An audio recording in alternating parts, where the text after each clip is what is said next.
Notre Dame. Renovators rush to complete refit by 2024.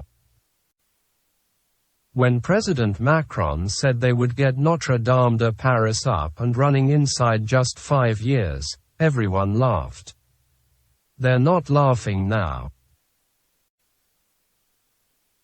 The promise to save the devastated cathedral in so short a space of time seemed back then like a typical bit of Macronian bombast. But on the 4th anniversary of the conflagration, the prospect of a Notre Dame refitted by the end of next year no longer seems so absurd. We made an undertaking in front of the whole world that we would have our cathedral finished inside 5 years, says Jean-Louis Georgelin, the retired army general in charge of reconstruction. Our reputation is at stake.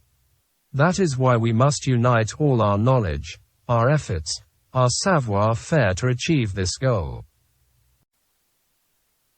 If the rebuilding project has a symbol, then it is the cathedral's 66-meter spire, whose dramatic collapse into the flames was the appalling climax of the April 2019 disaster. Today, in a sign of the burgeoning optimism, a replacement spire is being completed at an industrial site in eastern France. Built from hundreds of oak trees raised and felled in ancient French forests. The base of the spire, it alone weighing more than 80 tons, was transported in the last few days to Paris and hoisted to the roof of the cathedral. It had to be measured with utter precision in order to slot into the corners of the medieval masonry where the original architects had put their first roof frame 900 years ago. In the coming months, Parisians will see the spire beginning to rise. First it will be surrounded by scaffolding, but at the end of the year they will see it unveiled, says Jean Georgelin.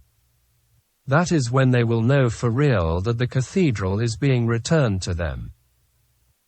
The spire may have been a much-loved part of the Paris skyline, but, as Parisians have been reminded over and again, it was not actually part of the medieval building. In fact, it was only put in place in the mid-19th century.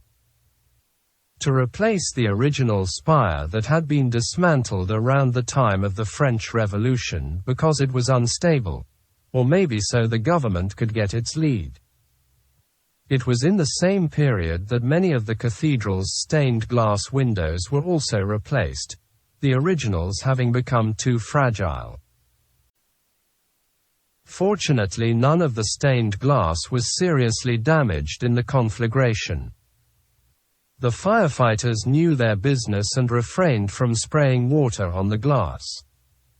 Otherwise, in the heat it would have shattered.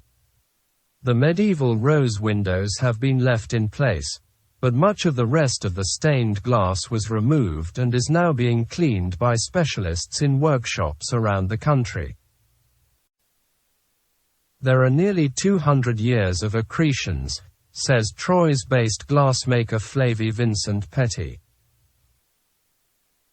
There is the human grease from the breath of millions of worshippers.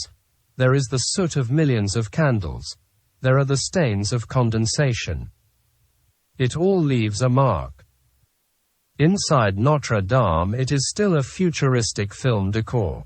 A towering mass of rectilinear metal scaffolding set against the curves and arches of the ancient Gothic stone. In addition to the spire, work is proceeding on the sections of elevated masonry that fell in. The roof's entire wooden substructure is also being replaced, as far as possible in an exact replica of what was destroyed. Philippe Villeneuve, the cathedral's chief architect, described himself 4 years ago, after witnessing the fire, as the unhappiest architect in the world. But today I am the happiest, he says. I am watching it being reborn like a phoenix from the ashes.